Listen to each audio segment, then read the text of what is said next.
We are now at week 7 and moving quite along into seeing the development of the United States. And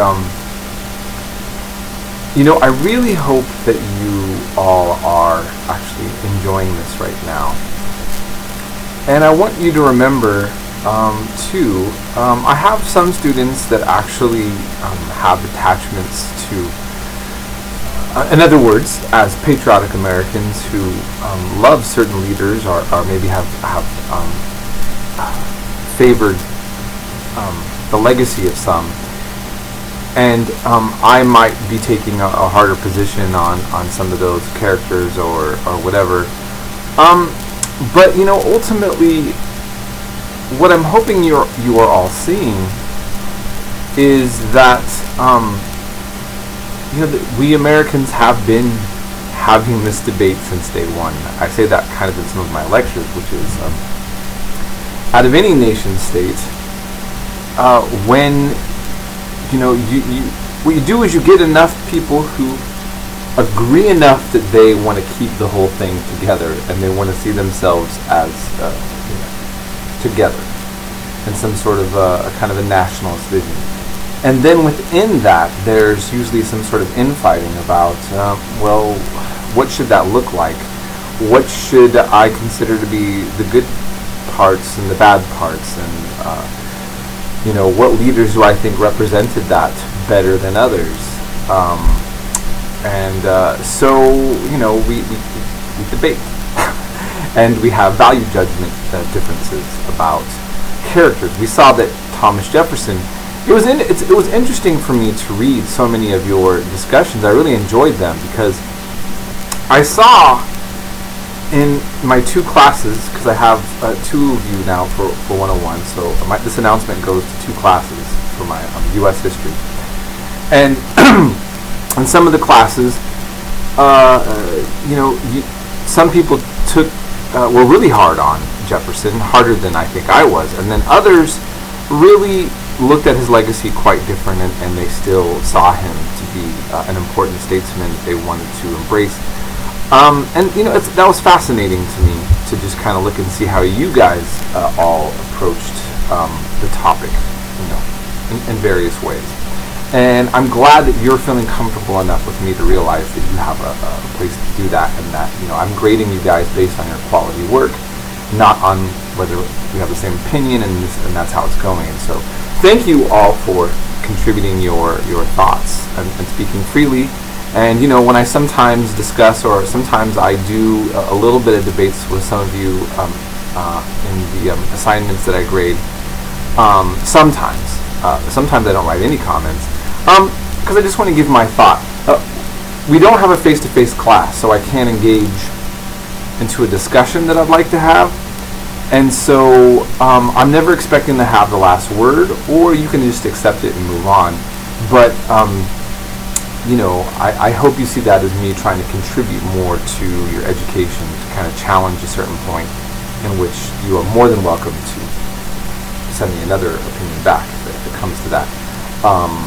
In any case, I love these classes right now. I'm really happy with how it's going. I'm going to be grading. You'll see the first exam. I've told you guys that I don't really focus on exams and quizzes. That's my style. I do them. But I feel like we do really hard work. We do a lot of work during the week, and that you guys are engaged in the topics, and I don't make you memorize a lot of stuff, and so this is just my approach. Some professors would debate whether I'm doing it better or worse. When I was at UC Santa Cruz, I saw a wide range of world famous PhD professors from Princeton, Yale, and Harvard that did kind of things similar to what I'm doing, and others that did not. So just kind of letting you know that. Okay, so tonight we're going to see a debate. We have a presidential debate. We have 2 people who are literally the most unpopular people in America running against each other.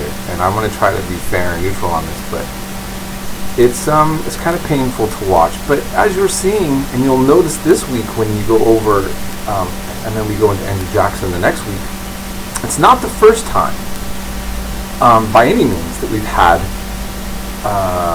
kind of frustrating sets of choices and kind of mean-spirited, go for the throat kind of campaigns. And I'm speaking about both, by the way. Just to let you know my opinion, as a person who has been studying foreign policy for a while and looks at just, when I'm looking at both people running for president, the history that I've studied and the positions I've had makes me uncomfortable with both. Now, I've already told people I'm not even going to tell anybody who I vote for this election, because I don't even want to have to be held responsible. Or, look, I understand people are now in this whole picking the lesser of two evils, but some people really like one and some people really like the other.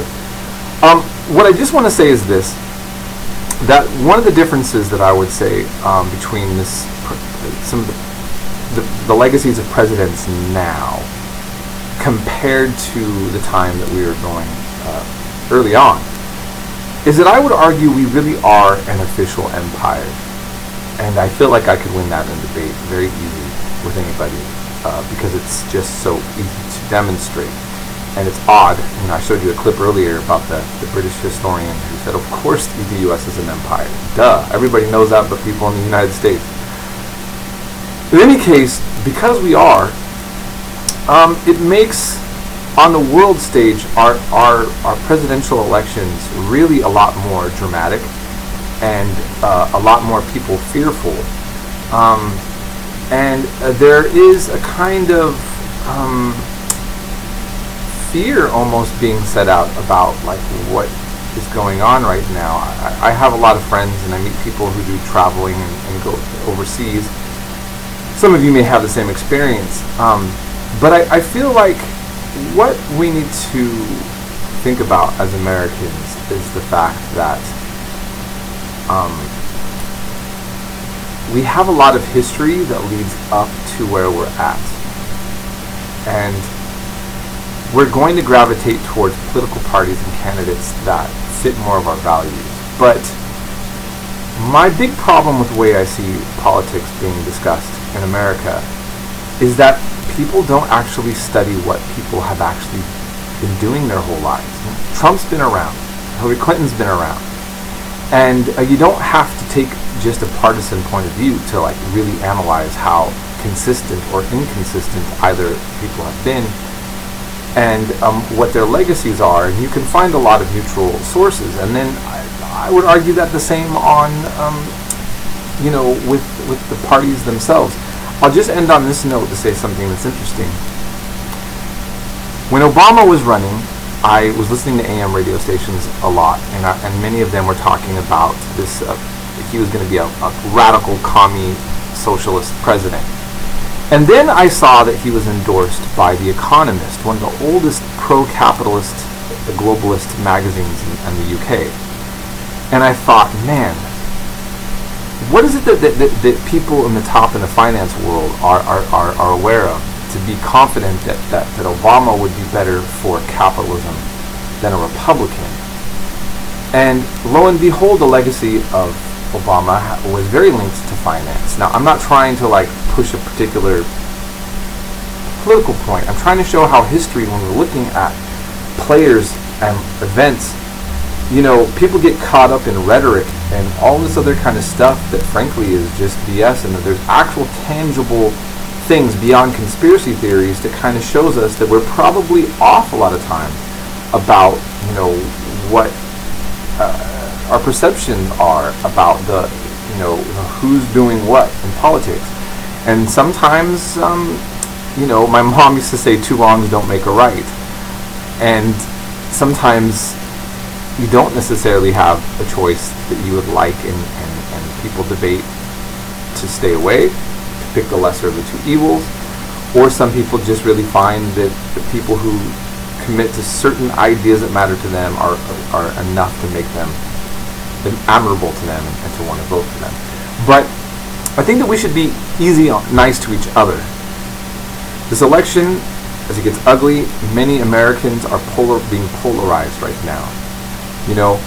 Don't do this "I'll delete you if you vote for Trump or Hillary" thing. Why don't you actually start having a dialogue and discussing with each other, like, some reality about your positions, and make it productive. And that's what I want to encourage. Ultimately, we're going to get a president very soon, and that half the country is going to want to stick needles in their eye when it happens. And maybe no matter who gets elected, some of us will stick needles in our eye. I mean, but here we are, and America moves forward and hopefully keeps itself sane and moves forward in a positive way. So that's it, and always call me if you need anything. Sorry this took so long. This message.